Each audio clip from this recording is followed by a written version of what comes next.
భారతదేశంలో stock market అంటే చాలా మందికి భయం. ఇన్వెస్ట్ చేయాలంటే బ్రోకర్ కి కాల్ చేయాలి, ఎక్కువ చార్జెస్ చెల్లించాలి, ఎన్నో ఫార్మ్స్ నింపాలి. స్టాక్ మార్కెట్ అనేది ధనవంతుల కోసం మాత్రమే అని చాలా మంది నమ్మేవారు. అదే సమయంలో కర్ణాటకలో ఇద్దరు అన్నదమ్ములు ఒక విషయం గమనించారు. ప్రజలు స్టాక్ మార్కెట్ లో పెట్టుబడి పెట్టడానికి భయపడడం లేదు, వారిని భయపెడుతున్నది అక్కడ ఉన్న సిస్టమ్.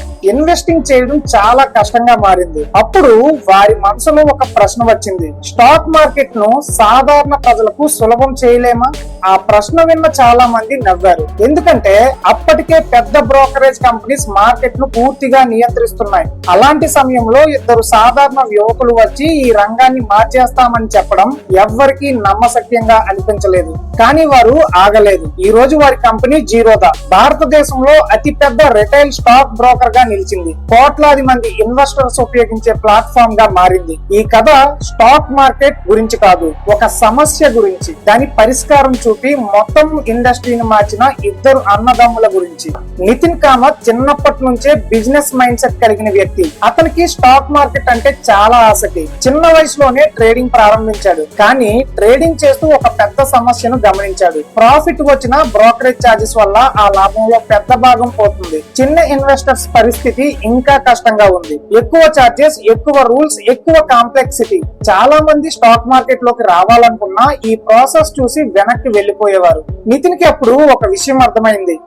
మార్కెట్ లో సమస్య స్టాక్స్ కాదు, ప్రాబ్లం సిస్టమ్ లో ఉంది. ఇన్వెస్టింగ్ ని సులభం చేస్తే కోట్లాది మంది స్టాక్ మార్కెట్ లోకి వస్తారని అతను నమ్మాడు. తర్వాత తన తమ్ముడు నిఖిల్ కామత్ తో కలిసి ఒక పెద్ద నిర్ణయం తీసుకున్నాడు. భారతదేశంలో ఇన్వెస్టింగ్ ని అందరికీ అందుబాటులోకి తీసుకురావాలని. అదే జీరోదా పుట్టుకకు కారణమైంది.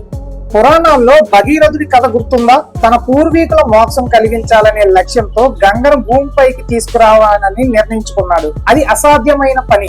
దేవతలు కూడా ఆశ్చర్యపోయారు. ఎందుకంటే స్వర్గంలో ప్రవహిస్తున్న గంగను భూమిపైకి తీసుకురావడం సాధారణ విషయం కాదు. కానీ భగీరథుడు సమస్య ఎంత పెద్దదో చూడలేదు, తన లక్ష్యం ఎంత గొప్పదో చూశాడు. ఏళ్ల తరబడి తపస్సు చేశాడు, ఎన్నో అడ్డంకులు ఎదుర్కొన్నాడు, ఎన్నో పరీక్షలు ఎదురయ్యాయి. అయినా ఆగలేదు. చివరికి గంగ భూమిపైకి వచ్చింది. లక్షలాది మంది దాని వల్ల ప్రయోజనం పొందారు. నితిన్ కామత్ కూడా అలాగే చేశాడు. స్టాక్ మార్కెట్ ను కొద్ది మంది ధనవంతుల చేతుల్లోనే ఉంచకుండా సాధారణ ప్రజలకు అందుబాటులోకి తీసుకురావాలని అనుకున్నాడు. అది అప్పట్లో అసాధ్యంగా కనిపించింది. కానీ చరిత్ర చెబుతున్న ఒక నిజం ఉంది. అసాధ్యం అనిపించే లక్ష్యాలే ప్రపంచాన్ని మార్చుతాయి. 2010లో జీరోదా అధికారికంగా ప్రారంభమైంది. కానీ స్టార్ట్అప్ మొదలవడం ఒకటి, విజయవంతం కావడం మరొకటి. ప్రారంభంలో వారికి పెద్ద ఫండింగ్ లేదు, పెద్ద ఇన్వెస్టర్స్ లేరు, మార్కెటింగ్ కోసం కోట్ల రూపాయలు లేవు, టీవీ యాడ్స్ లేవు, భారీ ఆఫీసులు కూడా లేవు. ఒక ఐడియా, ఇద్దరు అన్నదమ్ములు, కొంత నమ్మకం మాత్రమే ఉన్నాయి. చాలా మంది ఒకే ఒక్క ప్రశ్న అడిగారు, బ్రోకరేజ్ తక్కువ తీసుకుంటే డబ్బు ఎలా సంపాదిస్తారు? పెద్ద కంపెనీలతో పోటీ ఎలా చేస్తారు? ఈ మోడల్ ఎంత కాలం నిలబడుతుంది? కానీ నితిన్ మరియు నిఖిల్ ఒక విషయం నమ్మారు, కస్టమర్ కి వాల్యూ ఇస్తే బిజినెస్ తనంతట తానే పెరుగుతుంది అని. అందుకే వారు ప్రాఫిట్ కంటే కస్టమర్ ఎక్స్పీరియన్స్ మీద ఎక్కువ దృష్టి పెట్టారు. అదే తర్వాత వారి అతిపెద్ద స్ట్రెంత్ గా మారింది. సైకాలజిస్టులు దీన్ని ప్రాబ్లం ఓరియంటెడ్ ఎంటర్‌ప్రెన్యూర్‌షిప్ అంటారు. చాలా మంది బిజినెస్ ప్రారంభించే ముందు ఎలా డబ్బు సంపాదించాలి అని ఆలోచిస్తారు. కానీ విజయవంతమైన ఎంటర్‌ప్రెన్యూర్స్ ఏ సమస్యను పరిష్కరించాలి అని ఆలోచిస్తారు. మనిషి బ్రెయిన్ లో ట్రస్ట్ అనే అంశం చాలా శక్తివంతమైనది. ఒక బ్రాండ్ మన జీవితాన్ని సులభం చేస్తే మనం దానిపై నమ్మకం పెంచుకుంటాం. ఆ నమ్మకం లాయల్టీగా మారుతుంది. లాయల్టీ బిజినెస్ గ్రోత్ ను తీసుకువస్తుంది. జీరోదా కూడా ఇదే చేసింది. వారు ముందుగా ప్రాఫిట్ గురించి ఆలోచించలేదు, కస్టమర్ కి ఉపయోగపడే ప్లాట్ఫామ్ ఎలా ఇవ్వాలి అని ఆలోచించారు. అందుకే కోట్లాది మంది ఇన్వెస్టర్స్ వారిని నమ్మారు. గొప్ప కంపెనీస్ ఎక్కువగా ప్రొడక్ట్స్ వల్ల కాదు, ట్రస్ట్ వల్ల ఎదుగుతాయి. కొన్ని సంవత్సరాల తర్వాత ఒక ఆసక్తికరమైన విషయం జరిగింది. జీరోదా గురించి ప్రజలు ఒకరికి ఒకరు చెప్పడం ప్రారంభించారు. చార్జెస్ చాలా తక్కువ, యాప్ చాలా సింపుల్, ఇన్వెస్టింగ్ చేయడం చాలా ఈజీ అని చెప్పడం మొదలైంది. అదే వర్డ్ ఆఫ్ మౌత్ మార్కెటింగ్. ఒక కస్టమర్ ఇంకొకరికి చెప్పాడు, అతను మరో ముగ్గురికి చెప్పాడు. అలా జీరోదా పేరు దేశమంతటా వ్యాపించింది. తర్వాత కైట్ ప్లాట్ఫామ్ లాంచ్ అయింది. ట్రేడింగ్ మరియు ఇన్వెస్టింగ్ మరింత సులభమైంది. కొత్త జనరేషన్ ఇన్వెస్టర్స్ జీరోదా వైపు ఆకర్షితులయ్యారు. అక్కడి నుంచి జీరోదా గ్రోత్ వేగంగా పెరిగింది. అప్పటి వరకు చిన్న స్టార్ట్అప్ గా కనిపించిన కంపెనీ దేశంలోని అతిపెద్ద బ్రోకరేజ్ ప్లాట్ఫామ్ గా మారే ప్రయాణాన్ని ప్రారంభించింది.